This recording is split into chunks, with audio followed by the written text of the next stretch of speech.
Хууль хяналтынхан болон бусад байгууллагууд бүгдээрээ баримтан байгаа учраас тэр нотлохоотойгоор өнөөдөр нэг буруутгах тэр албан тушаалын төлөө яаж одоо нэг одоо энэ хулгайгаа цэдгээ илрүүлж гарч иж байгаа нь бүгдээрээ тодорхой болсон байна.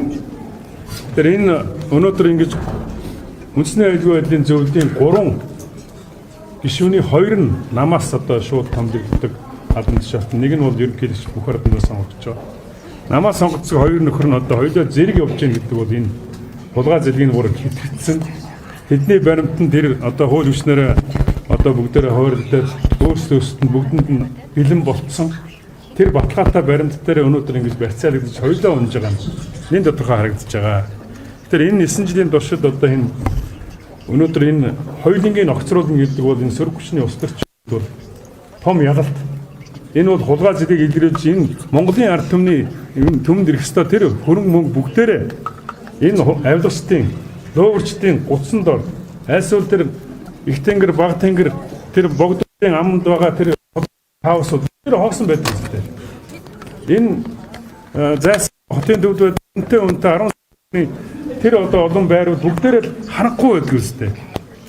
Тэр бүгдийг чинь бүгдийг нэг дээр авилгачд мөнгөөрөө худалдаж авчаад эднээс хөдөлгөөнд оруулахгүй дээрээс нь тэр хулгайлсан мөнгөө ерөөсөө авилгын мөнгө гутсан дор байдаг байхгүй. Нийгэм дээрээс очихгүй. Тэгээд амьдрал маш өдөө коногдсон байна. Хэд оролцсон? Манайхан бүгдээрээ оролцсон, бүгдээрээ коногдсон. 42 лээ юу? Нэг 3-4 хүн ирсэн дөрөв байсан. Тэгээ ийм байгаа. Тэгэхээр ер нь бол энэ авилгын хулгай молгой ярьж байгаа бити ингээд яриа хүч саалгана тэ. За тэгээд ер нь бол ийм заваан зүйл өнгөрсөн хугацаанд болсон. Тийм учраас одоо энэ эрх баригч нарыг хариуцлага тооцох цаг болсон. Өнөөдөр эдгээр нэг дарган сонгогдсонгууд бүгдээрээ нийлсэн давхиж орж байна. Яана.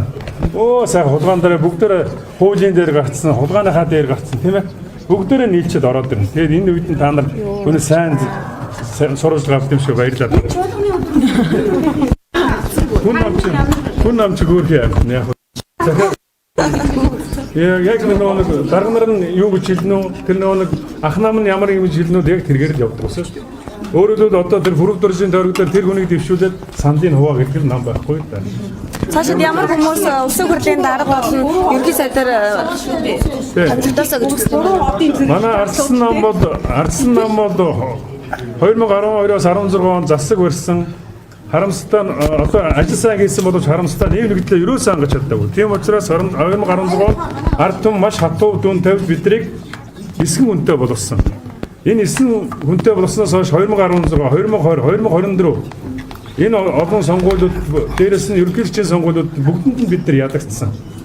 Тэгэхээр энэ яагаад гэвэл ардсан нам энэ нэгтэй хангаж чаддаггүй байна гэдгээр тэр үндслээр өнөөдрийг хүртэл бид нар их хурд итгэл үзүүлэхгүй байгаа. Ерөнхийлөгчийн сонгуульд итгэл үзүүлэхгүй байгаа.